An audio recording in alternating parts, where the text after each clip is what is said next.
what happens is these two bones are tied together and they act like one piece, which would be the forearm, and these bones are like welded to each other. These would be the hand, and these three bones are connected sideways. And when the wrist moves side to side, this row moves up and down. And these two bones act like a catcher's mitt for this bone. When you grip, the scaphoid and the lunate catch the capitate. If you fall and land like this, you can stretch this ligament, and if you tear it, it's called a dissociative instability, where there's actually a tear to the ligament. If you stretch the ligament that goes from here to here, you get instability between the rows of bones, which would be a non-dissociative instability. What you had was what I call dynamic pseudo-dissociative instability, in that your ligament was stretchy. So the two bones are supposed to be welded together with like a soft joint, but yours moved completely independently as if the ligament was torn. So you would have the same complaints and same exam as someone with a torn ligament, but the ligament wasn't in two pieces. And what I did, we opened up your wrist.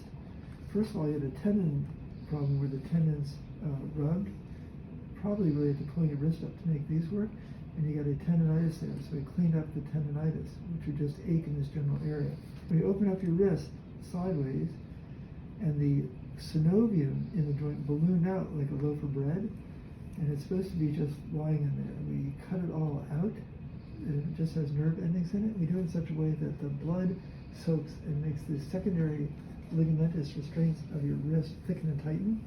We move over to the next joint, and there's a ligament here, the dorsal intercarpal ligament, which we split, and the lining of the joint ballooned out like a loaf of bread rising. We just trimmed it. Then that makes it so you can move it without pain. That's tissue that when you load it like this, the bones move independently, and the tissue gets pinched, and then it swells and it hurts. You had no arthritis here, but what we did was remove some of the bone right here, and remove a bone spur here, and then the tissue tends to stick to this, which gives some more stability to this joint. And then we sort of park your bones in the position that they're supposed to be in, which is a little bit of extension and ulnar deviation. And then we just let your body do its thing.